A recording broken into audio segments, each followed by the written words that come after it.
This morning, I hope you all had a good night's rest, because I am going to really tax you today with what I'm going to share. I've already told the tech crew that they're my disciples and they're going to have to really pay attention to what I'm talking about today. I have a question for you, and that is, why do you read? Why do you read? I can hear the cogs moving as I ask that question. What you read is governed by, in a large extent, by what you read. Personally, I read for leisure, but more importantly, I read to understand. I read to better comprehend the times in which I live. I want to know what's impacting my life and why. And I suspect many of you are the same way. I want to make informed decisions that in some way contribute to shaping a better society for all of humanity, and I think most of you would concur.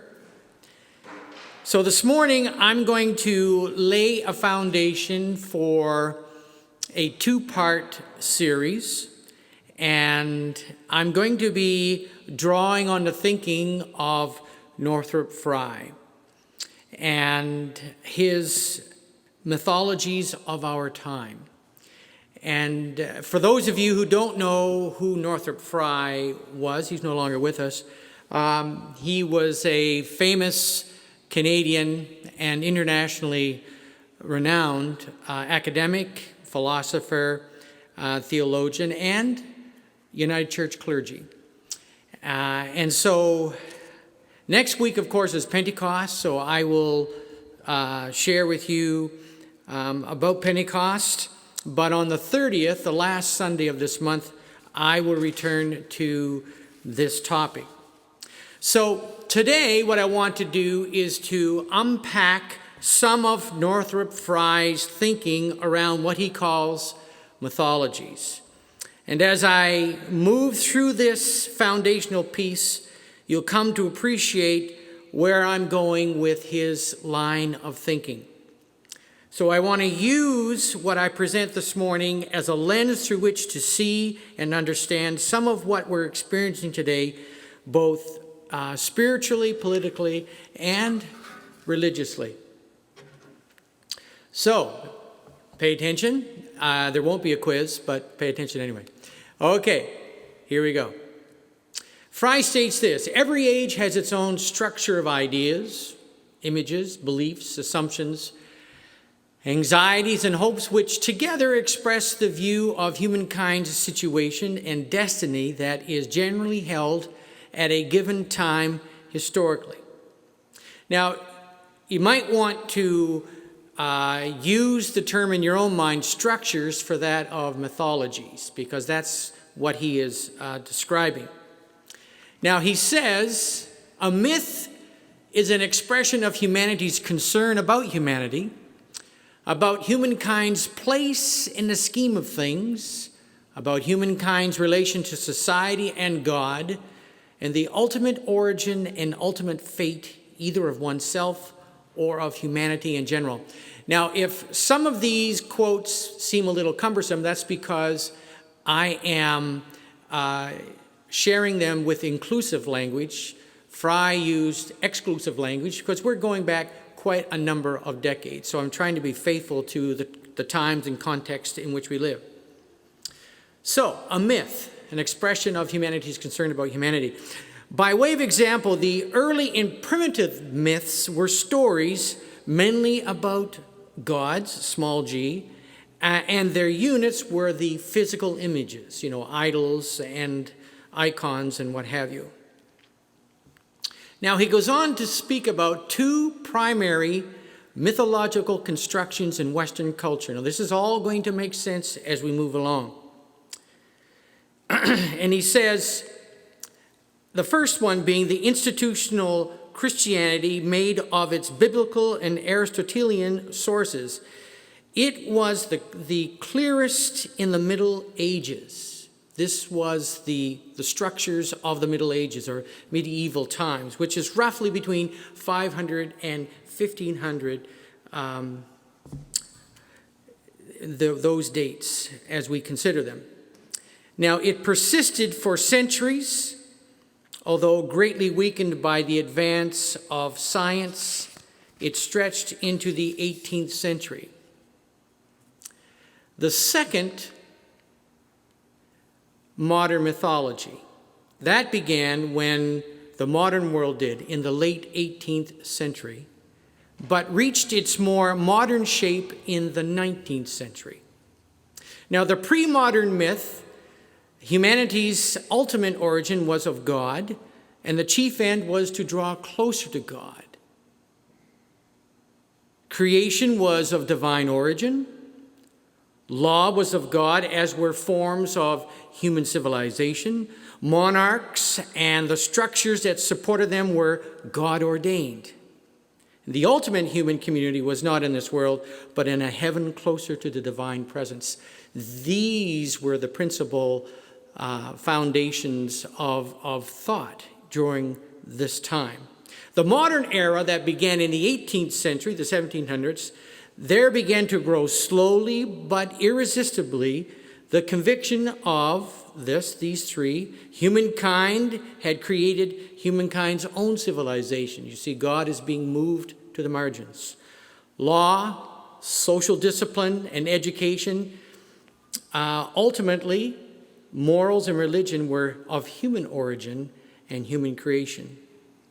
So Frye goes on to explain in much more depth and detail the modern mythology that we have all come to live with, a certain social mythology that forms a structure built by human concern. It deals with the human situation in terms of human hopes and fears. He calls it a faint parody of the Christian mythology that preceded it.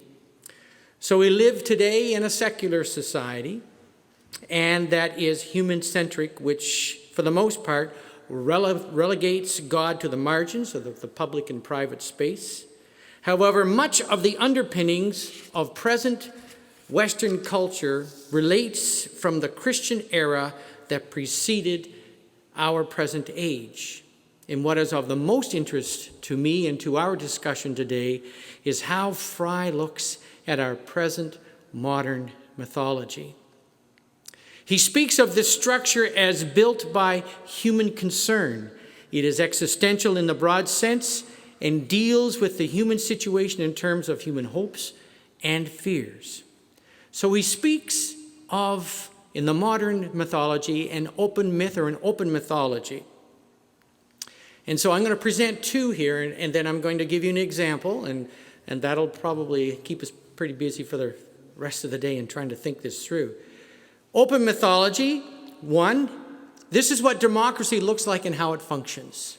Okay, the structure reflects more of what democracy today would look like. And as a myth of concern, it neither excludes nor necessitates God. And each person has his or her own version of it, conditioned by what he or she knows best, and in fact, will probably adopt several different versions over the course of a lifetime. And as a structure, open mythology is very fluid. Coordinating or integrating ideas, it is inclusive of the other. That's something that we would not have difficulty subscribing to. Now let's look at a closed mythology. And this is very, very pertinent to the times in which we're living right now. He says that a closed mythology is a structure of belief, both theoretical and practical. Now, I want to just give you a little bit of background on this. A theoretical belief can be understood as a creed, a statement of what one says one believes, thinks what one believes, and believes what one believes. Now, let's look at what this creed he says is. A creed is essentially an assertion that one belongs to a certain social body, even if one is trying to define an individual belief, not exactly that like anyone else's. One is still defining one's social and intellectual context. One's profession of faith is a part of one's social context. So that's what he called the theoretical belief, which is one structure within the closed mythology. Let's look at the practical belief, how one's actions and attitudes show what one believes. So within a closed structure, our theoretical belief embraces and believes a certain creed, one to which we all subscribe, and the practical belief enacts how we live out that creed in our everyday lives. So the Christianity of the Middle Ages required a statement of theoretical belief from everyone and imposed a discipline that made practice consistent with it. So the closed structure or closed mythology is a statement both of what is believed to be true and what is going to be made true by a certain course of action. The Inquisition would fall in line with that. Now, a closed myth, think structure, already contains all the answers, at least potentially. Whatever scholarship or art produce has to be treated deductively as reconcilable with the mythology, or if irreconcilable, suppressed. That is paramount in what I'm trying to get at here today, in laying a foundation for where I want to go in a couple of weeks. Okay? The closed myth, it has all the answers. And whatever scholarship or thinking or art produced, it has to be treated deductively. It has to reconcile with that creed. And if it does not, if it is irreconcilable, it has to be suppressed. Oh my. We are living in a time in the modern mythological era where open and closed myths, to use Frye's terminology, are seemingly clashing. I prefer structures to myths as it's easier to grasp the concept. But wouldn't we love to spend an afternoon with Northrup Frye these days and let him unpack for us what is coming about in society today, politically, religiously, or otherwise. Now, I'm going to leave with you an example of this, and then that's as far as I'm going today. But this will be the foundation. Okay. Now, the example that I want to leave with you of the open and closed, but specifically the closed myth, is from the political domain, and it's current.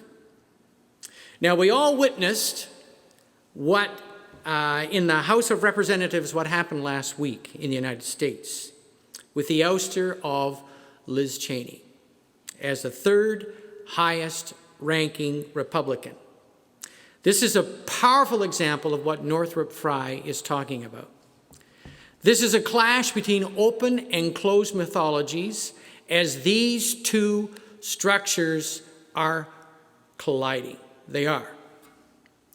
The creed, I should say the new creed of the Republican Party has shifted from the center-right of former times to increasingly a more far-right ideology, now under the influence of an authoritarian personality. We all know who that is.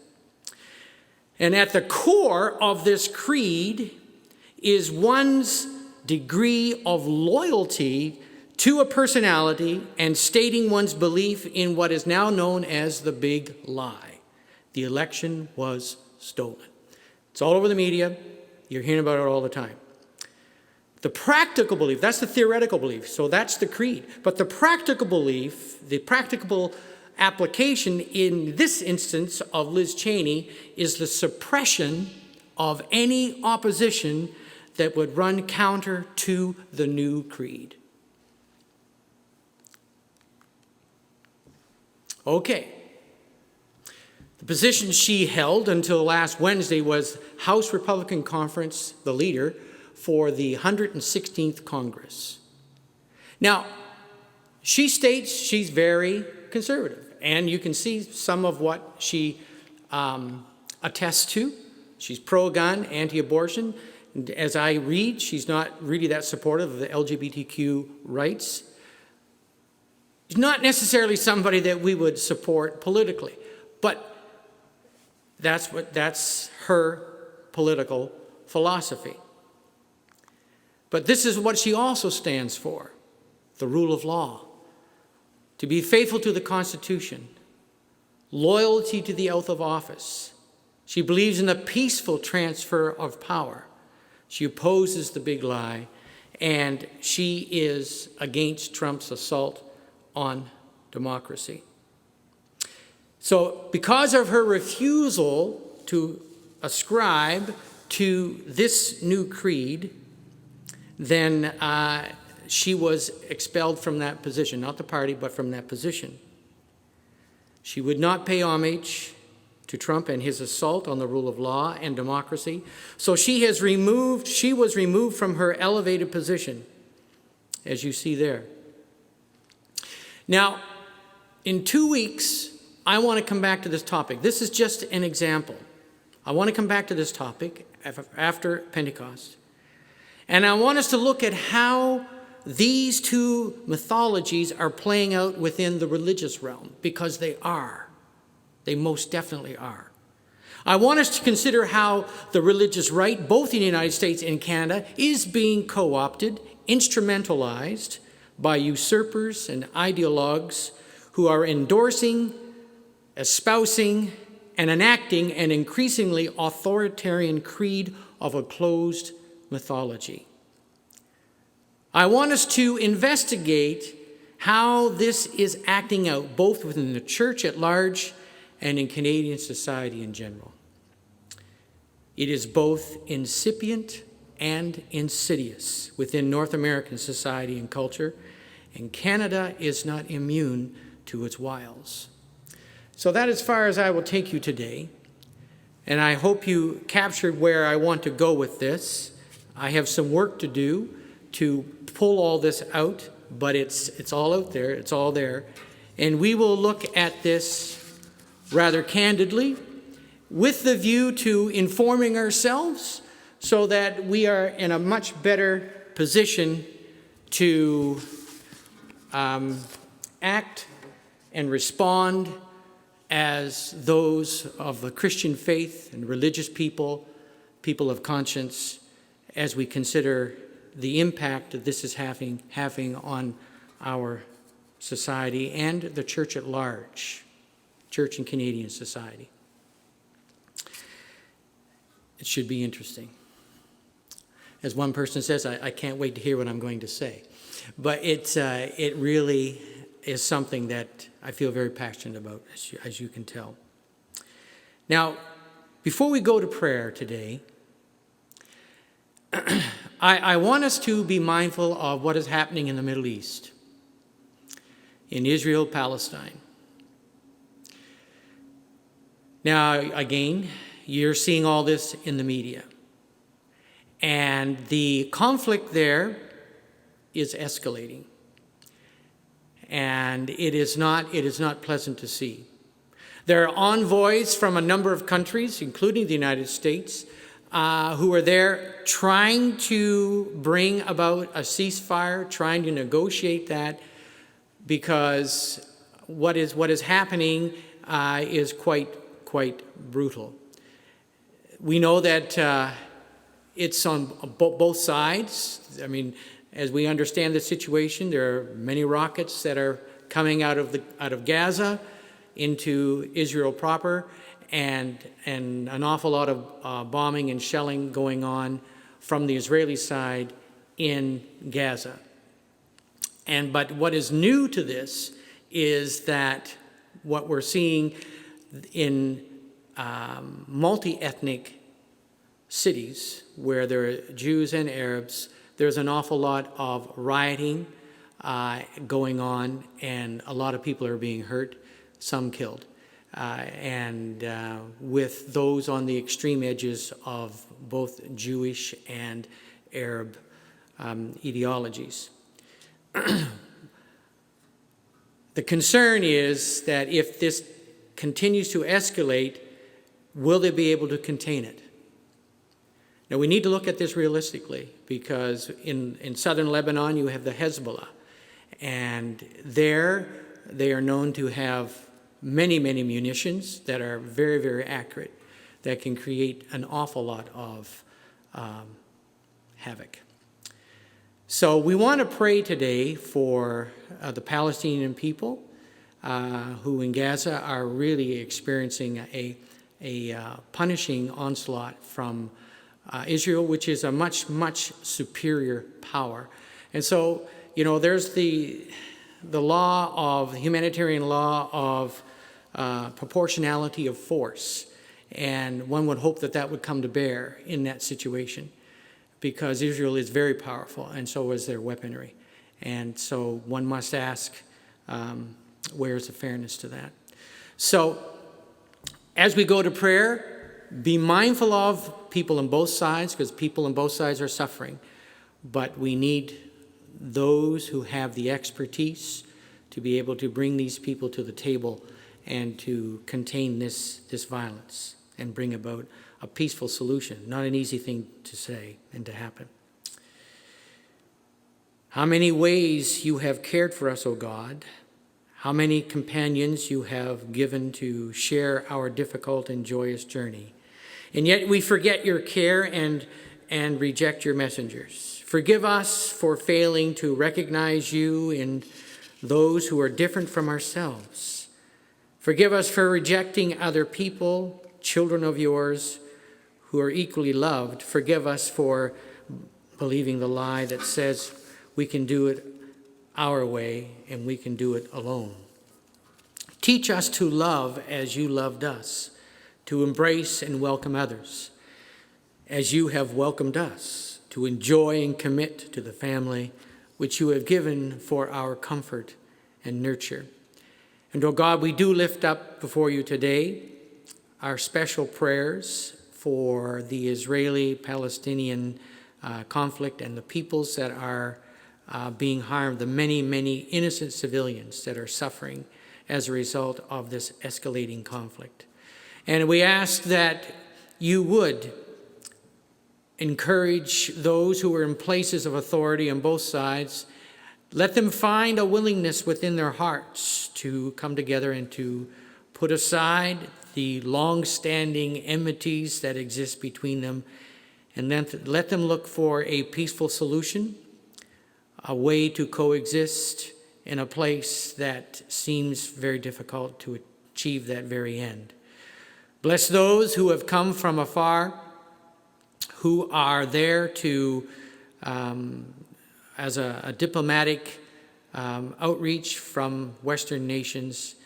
May you give them wisdom, give them patience and endurance as they endeavor to share and open up ways of communication and channels that would see the leadership of both sides coming together to discuss more peaceful ways of resolving the issues that come before them. We ask that you would be with the international community as a whole, and that there would be, coming from this, perhaps even a commission to, over a period of time, to really study how these issues that continue to crop up can be resolved on a more permanent basis. So God, we're mindful of the suffering of these people, and guide them, and those who are mourning, be of encouragement to them in the midst of a very, very dark time. And so we gather these prayers together in the name of the Lord, who taught us to pray, Our Father and Mother who art in heaven, hallowed be thy name. Thy kingdom come, and thy will be done on earth as it is in heaven. Give us this day our daily bread, and forgive us our trespasses as we forgive those who trespass against us. And lead us not into temptation, but deliver us from evil. For thine is the kingdom, the power, and the glory, forever and ever. Amen.